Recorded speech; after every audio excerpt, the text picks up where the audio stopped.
Marston's Domain. Hey everyone, Marson here, and today I want to talk about Nintendo Labo, because this was something that I was interested in when it came out, but then I saw how much depth there were in the games, and I was like, I'm not going to get it. They just announced a VR kit, and before I get into my overall thoughts on everything about this, people who are a fan of my channel have gotten to know me as someone who really loves aquatic life, and if you look at this image, it shows a shark. So I started looking more into this. I think that the camera piece allows you to take pictures of aquatic life. So it's already looking like I may actually get this. But before I get ahead of myself, let me go over the overall thing on this whole Labo kit in general. So it's a Labo kit that seems to have a form of goggles that you put the actual Switch in, and it must use gyro with the Joy-Cons to then move around as you move around. And the way it works is you buy the kit, which comes with the starter set and the blaster, which the starter set, I believe, is just the VR goggles. That's what it shows on the website. And then you get the blaster. Not really sure what the blaster does. I'm assuming you just shoot stuff. And then you have to get expansion sets, which this is where it's kind of interesting that this is the route they wanted to go. I have a feeling that they did this because Labo in general is pretty pricey, so I think their decision this time is, okay, let's separate stuff so that way people can buy just what they want. Because if I could have bought that fishing game for really, really cheap, maybe I would have just done it. I didn't end up getting the kit because, like I said, the depth of the games wasn't that big, so I figured, I don't really want to bother.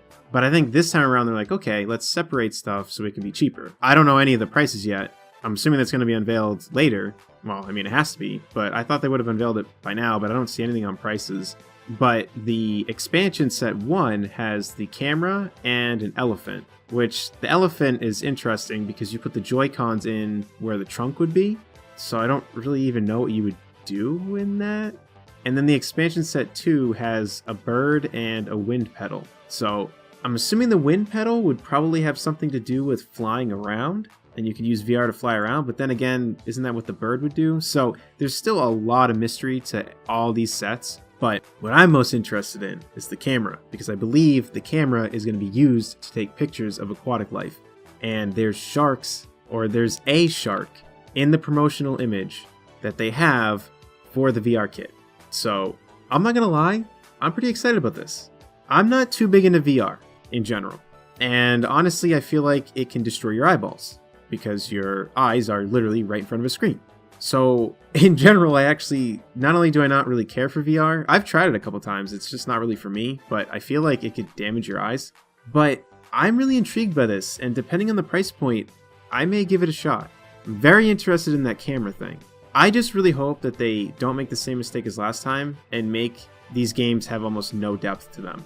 Because I hope they don't think, well, if we separate them and they're cheaper, it'll make up for the games not having too much depth. Because I really did think that the Labo kits were cool. But that fishing game had like nothing to do in it. You just fish and catch fish, that's it. Which I know someone would say, well, Marson, that's what you do in a fishing game. Yes, but normally there's like a book where you're trying to fill out the book and you can bring them to an aquarium and take care of them. Maybe do tournaments or something. I don't know. They could have done more with it. And they could have added more fish. From what I saw, there were not many to catch. So if these games have a lot of depth, they could have something really good going for them. Now, I will say, the only argument to the whole depth thing is this clearly is aimed for kids. I mean, even in the promotional image, they all look like kids. I think Labo in general is aimed towards kids. So I think their thought process is, well, they're going to have fun making it and then playing around with it, and they're not going to care too much about that. But I don't know. When I was a kid, I definitely played every inch out of every game I could. So if I did everything in Labo, I probably would have stopped at some point. I definitely would have been more okay with it as a kid.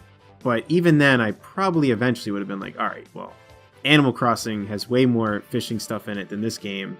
Why would I set all this stuff up when I can just play Animal Crossing? So, I don't know. Before this goes on too long, I just want to say that I'm very intrigued by this. I'm loving the fact that I see a shark on the promotional image, and I hope that this game ends up being something worth getting, because Labo, in my opinion, has not shown anything that makes it worth getting. So That's all we have to say about this. Let me know in the comment section down below. And if you're interested in this, do you think it'll actually work well? Do you think it's just going to be kind of a gimmick? Let me know in the comment section down below. If you enjoyed this and want to support my content, feel free to subscribe. And until next time, I'll see you all later. Take care, everyone.